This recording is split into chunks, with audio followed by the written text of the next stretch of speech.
Assalamualaikum warahmatullahi wabarakatuh. Alhamdulillahirrabbilalamin. Asyhadu an la ilaha illallah wa asyhadu anna Muhammad Rasulullah sallallahu alaihi wasallam.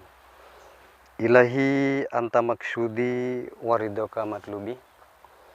Salam sejahtera selalu untuk para teman, para saudara, para sahabat semua. Salam santun.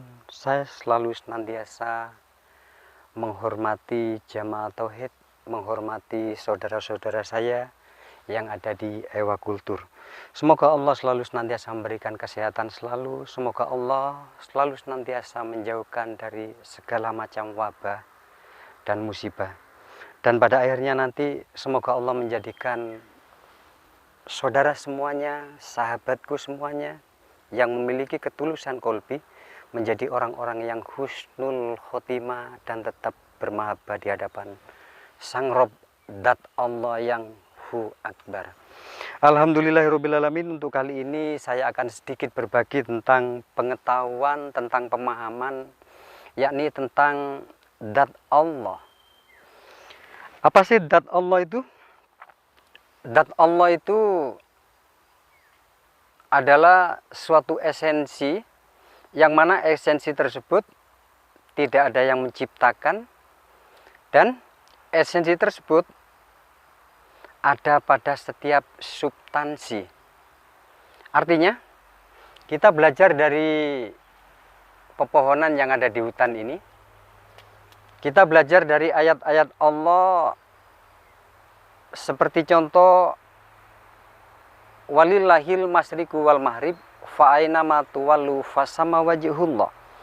Bahwa dimanapun kita berpijak, dimanapun kita berada, dimanapun negara kita berada, dimanapun kita berada, dimanapun kita berpijak, kita selalu senantiasa berhadapan dengan wajah-wajah Allah. Nah, wajah-wajah Allah di sini analoginya itu memiliki sinonim sama dengan Dat Allah. Artinya Dat Allah itu ada di mana-mana. Nah, untuk pemahaman tentang Dat Allah, kita gunakan juga tentang pemahaman ayat-ayat bahwa Allah itu bisa difahami secara luas banget. Dan apapun yang kita dengar, apapun yang kita lihat, apapun yang kita pelajari, apapun yang kita alami di dalam kehidupan ini, Allahu ladzi khalaqas samawati wal ardi wahtilafil laili wa nahari layatil ulil albab. Jadi, akulah kata Allah yang menciptakan langit bumi seisinya, 7 petala langit, 7 petala bumi. Akulah yang menciptakan segala satunya, kata Allah. Langit bumi seisinya, pergeseran siang ke malam, samudra, bintang, apapun, siang yang maha luas, yang maha besar ini, itu adalah ayat-ayatku. Itu adalah ayat-ayatku, perenungan, pemikiran, pemahaman bagi orang-orang yang mau merenungkan. Kita lihat di dalam keadaan sekarang ini, banyak kita yang membaca ayat, banyak kita yang membaca Al-Quran, banyak kita yang meminta, mencari tentang dasar-dasar yang kita fahami. Akan tetapi pada kenyataannya, kita semua hanya sekedar membaca, tetapi tidak sama sekali bisa membaca, mengetahui intisari, rahasia, dan makna yang ada di dalam setiap dasar yang kita baca, setiap ayat yang kita baca. Kembali tentang masalah datullah, datnya Allah yang dipertanyakan oleh saudara saya.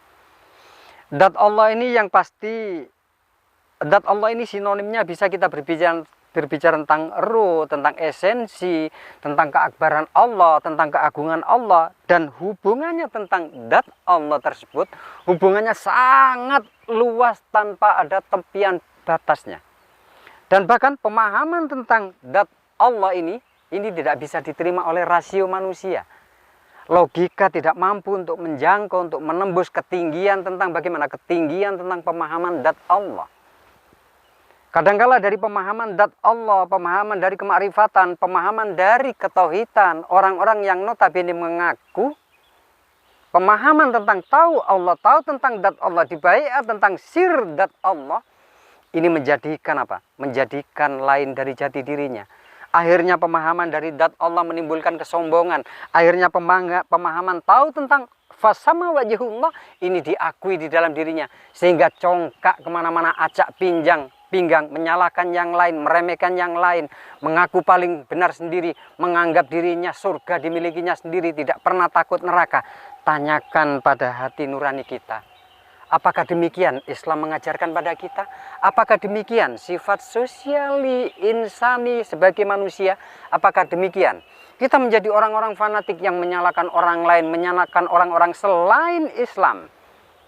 Sementara waktu dari pemahaman zat Allah kalau kita kembangkan secara luas, benarkah kita itu menjadi orang suci lalu menyalahkan orang-orang yang lain? Apakah alat-alat teknologi canggih yang kita pakai itu diciptakan murni dari orang-orang Islam? Apakah bukan diciptakan dari saudara kita yang lain yang notabene memiliki agama lain?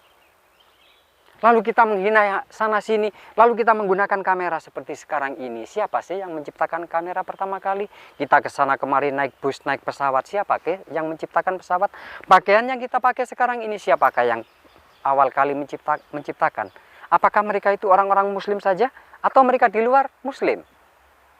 Makanya untuk pemahaman zat Allah, orang-orang yang memahami tentang zat Allah, orang-orang yang memahami tentang Allah itu sendiri mampu membedakan kedudukan dan tempat. Bedakan kedudukan antara hal-hal hakul basiroh dan hal-hal tentang apa? Tentang hubungan konvensional, hubungan tentang manusia. Bedakan antara manusianya dan keyakinan yang harusnya dimiliki dari kolbi. Kembali tentang zat Allah. Tentang zat Allah, untuk para teman, para saudaraku, untuk membedakan bagaimana? Jelas, untuk membedakan zat Allah, laisa kamisli sayun. Allah itu jangan pernah diumpamakan, zat Allah jangan pernah dibayang-bayangkan, jangan pernah digambar-gambarkan, jangan direka-rekakan. Zat Allah, Allah kayak manusia. Alangkah indah kalau kita nantinya untuk melajari tentang zat Allah, kita dengan kesantunan, dengan kelembutan, tetap dengan jati diri kita selalu senantiasa belajar, menunduk dan tetap menjadi manusia. Karena apa? Karena pemahaman tentang makrifat Allah, makrifat tentang zat Allah akan menciptakan pribadi-pribadi. Kalau kita tidak kuat membawa amanah ini, kita akan menjadi orang-orang yang sombong. Kita akan mengulang sejarah tentang histori bagaimana iblis menggoda Adam dan Hawa dengan seluruh bentuk topengnya. Akhirnya akan terjadi pada zaman sekarang ini. Jadi, zat Allah, mohon maaf untuk para saudara saya, kalau untuk pemahaman tentang kemarifatan harusnya ada seorang mursyid yang membimbing. Karena tanpa seorang mursyid, kita yang ditakutkan ngawur, kita yang ditakutkan membayang-bayangkan, kita yang ditakutkan bagaimana? Kita yang ditakutkan menggambarkan Allah seperti pikiran kita. Allah, subhanallah, Allah itu maha suci dari segala-galanya. Orang yang sudah sampai di dalam pemahaman kemarifatan Allah, orang yang sudah memahami di dalam zat Allah, akan selalu senantiasa yang tersisa satu di dalam dirinya, kecintaan kepada Allah subhanahu wa ta'ala. Cintanya jangan pernah ditanyakan, jangan pernah menilai siapapun, jangan pernah kita itu ngomong tentang apapun, jangan pernah menyalahkan apapun. Selama kita tidak tahu tentang hati nurani orang yang ada di depan kita, tidak tahu jalan pikiran orang di depan kita, bisa jadi orang yang mungkin kita remehkan, kita salahkan, kita caci maki, lalu komentar yang macam-macam. Sebenarnya orang-orang yang demikian tidak menunjukkan tentang jati dirinya, keluar dari jalur-jalur rel akidah akhlakul karimah yang seharusnya kita miliki sebagai adat orang timur. Zat Allah itu, kalau untuk belajar tentang zat Allah, seperti contoh, kita dalam keadaan siang ini loh, siang ini besarnya separuh bumi sekarang ini. Separuh bumi itu besar diliputi oleh siang, oleh cahaya matahari. Siang aja besarnya seperti itu. Seperti petualangan Nabiullah Ibrahim bagaimana mempertanyakan tentang zat Allah, mencari tentang zat Allah. Bagaimana Nabiullah Musa yang mempertanyakan tentang Allah akhirnya naik ke Gunung Tursina. Setelah di atas Gunung Tursina melihat si Nabiullah Musa keadaan pingsan. Ini adalah bentuk simbolik, bentuk filosofi, metafora, tamsil yang harus kita renungkan, kita kembangkan secara luas. Jangan kita memaknai sesuatu menurut pikiran kita sendiri. Segala sesuatunya memiliki alasan, memiliki dasar, memiliki pondasi yang sangat kuat. Makanya bagi para teman, bagi para saudara yang mempelajari tentang zat Allah, Alangkah indah kalau ada seorang mursyid yang membimbingnya. Alangkah indah kalau ada seorang mursyid yang menata, membimbing, meluruskan kita tentang pemahaman zat Allah. Zat Allah tidak bisa dipelajari sendiri. Tidak bisa melalui impian, nanti ada Khidir, mengaku Khidir. Benarkah kita sudah tahu tentang Khidir? Alangkah indah kalau kita belajar, ada seorang guru yang membimbing, dan guru itu memiliki kualitas ketulusan yang sangat murni. Memiliki seorang guru, memiliki seorang kiai yang tidak memiliki tendensi dan keinginan apa-apa untuk memanfaatkan para saliknya. Tidak ngemis sana sini untuk apa? Untuk menguatkan perutnya. Makanya bagi para teman, para saudara, segala sesuatu yang kita pelajari, segala sesuatu pencarian kita, ini adalah modal untuk kita ke akhirat nanti. Jadi alangkah indah kalau segala sesuatunya kita mulai dengan ilahi anta maksudi waridhoka matlubi. Intinya pemahaman tentang zat Allah, pemahaman tentang fasama wajhullah, Allah yang sangat besarnya tidak bisa dibayangkan oleh pikiran manusia. Hanya hakul basirah yang mampu menembusnya. Makanya bagi para teman saya, O2 ada di sini sekarang. Saya di sini bisa bernafas, hidup saya masih bisa berlangsung sampai sekarang. Salah satu unsur asupan dari senyawa yang ada, ya ini O2. O2 dikonsumsi, digunakan oleh manusia sejagat raya di bumi ini. Bayangkan, O2 sebesar itu, sangat besar. Besar sekali, meliputi bumi yang sangat besar. Apalagi zatnya Allah. Yang pasti, zat Allah tidak bisa digambarkan, diumpamakan, dibayangkan, lalu kita benar-benarkan menurut pikiran kita, sampai mengaku diri kita itu adalah total zat Allah. Sementara waktu perilaku dan tindakan kita tidak mencerminkan dari pencarian kita, ilmu-ilmu kita. Tanyakan sama hati nurani kita, tanyakan sama diri kita. Saya yakin para saudara adalah orang-orang yang sangat teliti, orang-orang yang bijak, orang-orang yang selalu menggunakan intelektualnya, orang-orang yang selalu mengembangkan pemahamannya dengan kuantum yang sangat luas, mengembangkan matematika limitnya secara luas, karena Islam itu penuh rahasia. Di dalam diri itu penuh rahasia. Allah itu penuh rahasia. Segala sesuatu yang kita ciptakan itu penuh rahasia. Dan rahasia-rahasia itu dipersembahkan untuk para saudaraku sekalian.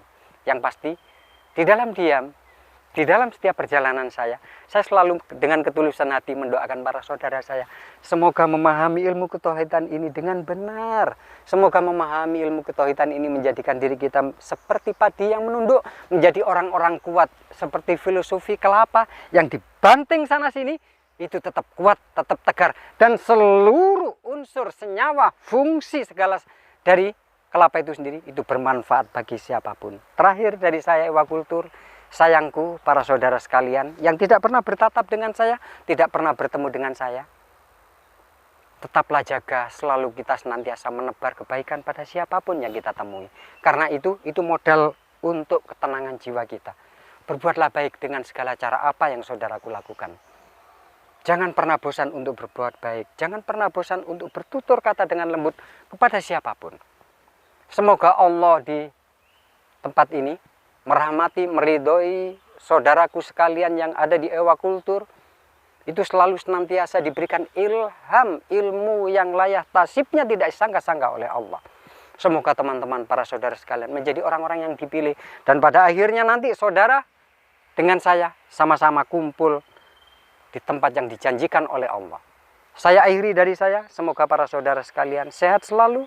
Semoga para saudara mampu mengambil seluruh rahasia yang disembunyikan oleh Allah, yang diperkenankan untuk kita ambil dengan kita merenung dan menggunakan pikiran kita. Semoga para saudaraku menjadi orang-orang yang lapang kolbunya. Semoga memahami ilmu kemarifatan dengan kesantunan, dengan ketawaduan. Semoga saudaraku semua, amin, amin, amin, amin. Saya tidak bisa menyebutkan satu-satu bagi para saudara-saudaraku, yang pasti saudara saya yang penuh ketulusan, yang penuh amin, akan selalu saya aminkan di dalam hakul basiro saya, di dalam hati saya, di dalam setiap perjalanan hidup saya. Saya akhiri, wabillahi taufiq wal hidayah. Wassalamualaikum warahmatullahi wabarakatuh.